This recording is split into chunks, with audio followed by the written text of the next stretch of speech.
नमस्कार, आप देख रहे हैं राष्ट्र की बात। मैं हूं मानक गुप्ता। मेरे साथ स्टूडियो में AK वाजपेयी, RLM के प्रवक्ता, और विनोद अग्निहोत्री, सीनियर जर्नलिस्ट, दोनों एक साथ मौजूद। बाकी मेहमानों से परिचय भी कराता हूं। मुद्दा आज का यह है कि क्या मॉनसून में जुलाई में इस देश में कुछ बड़ा होने वाला है?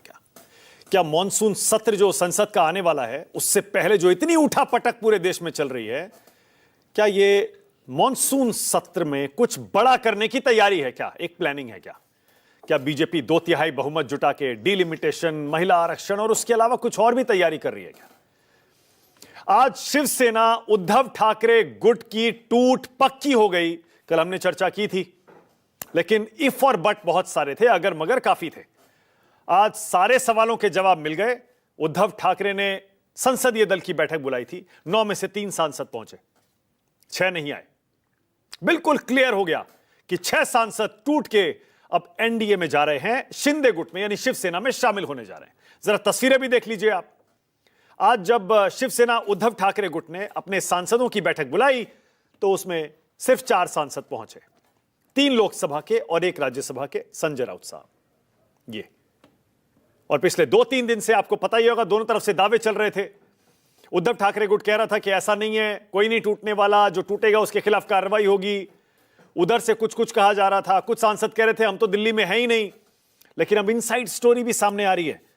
खबर यह आ रही है कि कैसे चार्टर्ड प्लेन से, 3 चार्टर्ड प्लेन से ये 6 सांसद महाराष्ट्र में शिवसेना उद्धव ठाकरे गुट के दिल्ली पहुंचे सीक्रेटली। फिर बताते हैं कुछ लोग के नोएडा में किसी होटल में रुके और उसके बाद सीक्रेट मीटिंग इन्होंने एक लोकसभा स्पीकर के साथ की। एक साथ चिट्ठी साइन करके दे दी कि हम शिवसेना में शामिल हो रहे हैं और हम उद्धव ठाकरे गुट से अलग बैठने की मांग करते हैं संसद में, लोकसभा में। हालांकि उस पर फैसला अभी तक स्पीकर का आया नहीं है। स्पीकर साहब संजय राउत और बाकी उद्धव ठाकरे गुट के नेताओं की बात को भी सुनेंगे। ये लोग पहले ही चिट्ठी दे चुके हैं अपनी। उधर स्पीकर साहब ने टीएमसी के अभिषेक बैनर्जी को भी कल मिलने का, शुक्रवार को मिलने का समय दिया है। सबको सुनने के बाद ही स्पीकर अपना फैसला देंगे। लेकिन आज क्लियर हो गया, उद्धव ठाकरे गुट टूट गया है। लोकसभा में 9 में से 3 सांसद रह गए, 6 चले गए। और यह टूट और पक्की तब हो गई जब बागी 6 सांसदों को Y+ सिक्योरिटी महाराष्ट्र में उपलब्ध करा दी गई है। कौन कौन से 6 सांसद हैं जो अब एनडीए के सांसद माने जाएंगे, शिवसेना के सांसद माने जाएंगे? ये रहे इनके नाम। भाऊ साहब वाकचौरे, शिरडी के सांसद, हिंगोली के नागेश पाटिल, मुंबई उत्तर पूर्व के संजय दीना पाटिल, परभणी के संजय हरिभाऊ, उस्मानाबाद के ओम प्रकाश राजे और यवतमाल के संजय देशमुख। अब उद्धव जी के पास कौन से सांसद बचे हैं? सिर्फ 3 बचे हैं। जैसा मैं कल भी कह रहा था, मुंबई और उसके आसपास के। उद्धव ठाकरे गुट का प्रभाव मुंबई और आसपास ही माना जाता है। इसीलिए अरविंद सावंत मुंबई दक्षिण, अनिल देसाई मुंबई दक्षिण मध्य और राजा भाऊ वाजे नासिक। सिर्फ ये 3 बचे हैं उद्धव ठाकरे गुट के पास। इस बैठक के बाद संजय राउत आज एक बार फिर गुस्से में दिखाई दिए। क्या बोले, आप भी सुनिए। 3 सदस्य रहे, बाकी जो सदस्य यहाँ नहीं आए हैं या अटेंड नहीं किया है, हम ये मानते हैं ये पार्टी व्हिप का उल्लंघन है। इस बारे में जो भी एक्शन लेनी है वो एक्शन की शुरुआत हो गई है।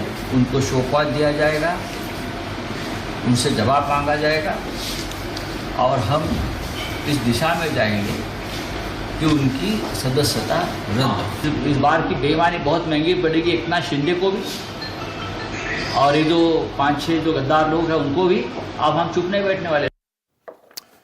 अब जरा महाराष्ट्र का लोकसभा का गणित आपको बता दूं। वो गणित जो है वो महाराष्ट्र में भी बदल रहा है और जो केंद्रीय लोकसभा है राष्ट्रीय स्तर पर, उसमें भी बदल रहा है। पहले महाराष्ट्र का गणित जरा देखिए। महाराष्ट्र में जो लोकसभा का नतीजा आया था वो ये था, इंडिया गठबंधन को, MVA को, महाविकास आघाड़ी को 31 सीटें मिली थी, एनडीए या महायुति को 17 मिली थी, कुल 48 है। इनका ब्रेकअप ये रहा, 13 Congress, SSUBT 9, NCP Sharad Pawar 8, independent 1। ये इसका ब्रेकअप था जो लोकसभा चुनाव का नतीजा आया था। बीजेपी को मिली थी 9, एनसीपी को 1 और शिवसेना शिंदे गुट उसको मिली थी 7। लेकिन अब जबकि शिवसेना उद्धव ठाकरे गुट टूट गया है, तो टूट के बाद क्या होगा? 9 सांसद थे यूबीटी के, 2/3 6 का आंकड़ा होता है, 6 चाहिए होते हैं, 6 इनके पास आ गए हैं। तो ये टूट अब ऐसा लगता है दल बदल कानून के हिसाब से आगे बढ़ रही है। लेकिन महाराष्ट्र की लोकसभा की जो स्थिति है वो कैसे इस टूट के बाद बदल जाएगी, जरा ये भी देख लीजिए। अब इंडिया गठबंधन की रह जाएंगी 25, क्योंकि 6 चली गई। एनडीए की हो गई, महायुति की 23, कुल 48 है। ये महाराष्ट्र का गणित लोकसभा का आज बदलता हुआ साफ दिख रहा है। कांग्रेस 13 रह गई, 13 पे ही थी। उद्धव ठाकरे गुट 9 से 3 पे आ गया। एनसीपी शरद पवार गुट के 8 हैं, इंडिपेंडेंट 1। ये बदला हुआ लोकसभा का महाराष्ट्र का गणित। और महायुति का ये आ गया, बीजेपी 9। अब शिवसेना शिंदे गुट सबसे बड़ी पार्टी बन गई एनडीए में, महाराष्ट्र में, महायुति में, लोकसभा में। एनसीपी 1। तो ये गणित महाराष्ट्र का लोकसभा का बदल गया है। अब आपको उत्तर प्रदेश की आज की अपडेट दे दूं। उद्धव ठाकरे गुट आज टूट गया, ये तय मानिए। यूपी में भी जो पिछले 1-2 दिन से ओम प्रकाश राजभर ने एक बहस छेड़ दी है कि क्या समाजवादी पार्टी भी टूटने वाली है, आज ये बहस और गर्म हो गई। और वो इसलिए हो गई क्योंकि डिप्टी सीएम केशव प्रसाद मौर्य ने भी कह दिया कि 25 से 26 सांसद हमारे संपर्क में हैं, हम जब चाहें तोड़ लें। हम तो तोड़ नहीं रहे हैं। 27 के चुनाव अखिलेश जी हारेंगे, उसके बाद समाजवादी पार्टी अपने आप टूट जाएगी। ये केशव प्रसाद मौर्य कह रहे हैं।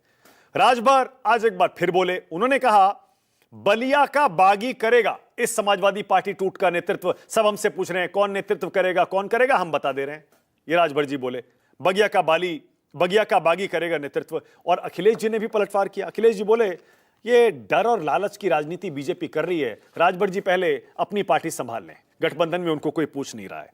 राजभर क्या बोले, ओम प्रकाश राजभर आज कहते हैं कल से सब पूछ रहे हो सपा में क्या टूट होने वाली है, तो सुनो, बागी सांसदों के गुट का नेतृत्व यूपी की बागी भूमिका एक लाल करेगा, और करे भी क्यों ना। कल जिस तरह सपा कार्यालय में सम्मेलन में ब्राह्मणों को तिरस्कृत किया गया, उससे बागी बलिया का लाल बहुत आहत है। योजना पहले से थी, लेकिन कल की घटना ने आग में घी डाल दिया है। टूट होकर रहेगी, ये ओम प्रकाश राजभर कह रहे हैं। सपा तो टूट कर ही रहेगी। उसके आगे वो कह रहे हैं जिस तरह पूरा सैफई खानदान मुझे गाली दे रहा है, उससे बेहतर है अब सांसद बचाओ अभियान शुरू कर दो। इसका जवाब अखिलेश जी क्या दे रहे हैं? अखिलेश जी कह रहे हैं ये बीजेपी का पुराना तरीका है, पहले भी कई उसने पार्टियां तोड़ी हैं। यूपी में हमारे कई एमएलए, विधान परिषद सदस्यों, एमपी को तोड़ा था। वे नेता स्वार्थ, लालच या डर की वजह से गए। बीजेपी से मुकाबला करने के लिए बहादुरों की टीम चाहिए, कायर नहीं चाहिए, अखिलेश जी कह रहे हैं। समाजवादी पार्टी इसके लिए तैयार है। फिर राजभर जी के लिए अखिलेश जी कह रहे हैं भविष्यवाणी करने वाले अपनी पार्टी की भविष्यवाणी करें।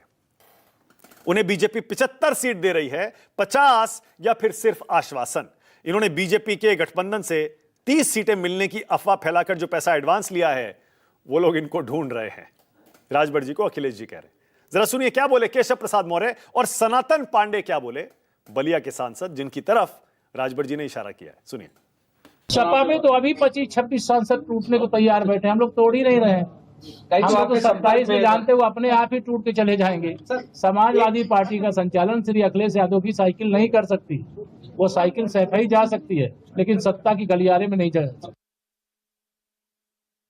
कोई ऑफर कुछ बीजेपी की तरफ से आया, किसी से बातचीत हुई आपकी, ऐसा कुछ है? क्योंकि ऐसे ही कोई हवाबाजी नहीं करता, हवाई में कोई ट्वीट नहीं करता, कोई तो बात रही होगी जब भी राजभर जी ने इस तरीके से। दुनिया की कोई ताकत और कोई व्यक्ति साबित कर देगा तो मैं अपने राजनीतिक पद से इस्तीफा दे दूंगा।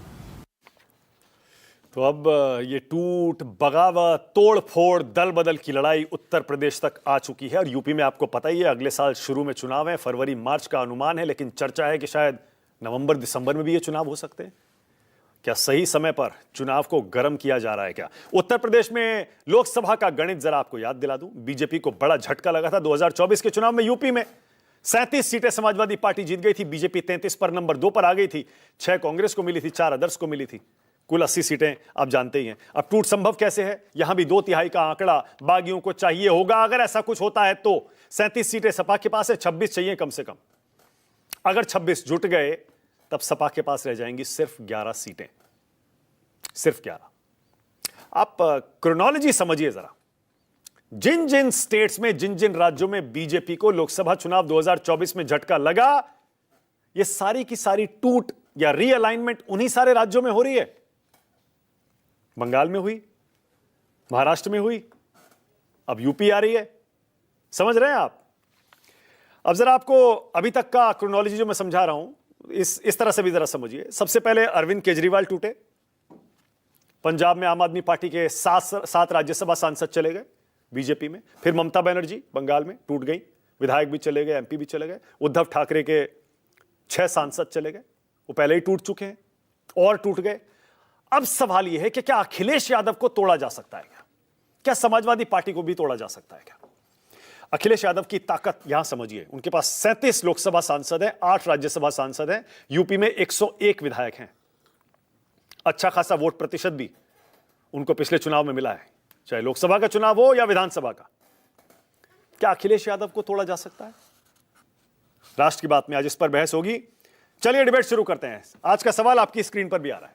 मेरा पहला सवाल आज यही है, क्या अखिलेश को तोड़ना नामुमकिन है जैसा समाजवादी पार्टी दावा कर रही है?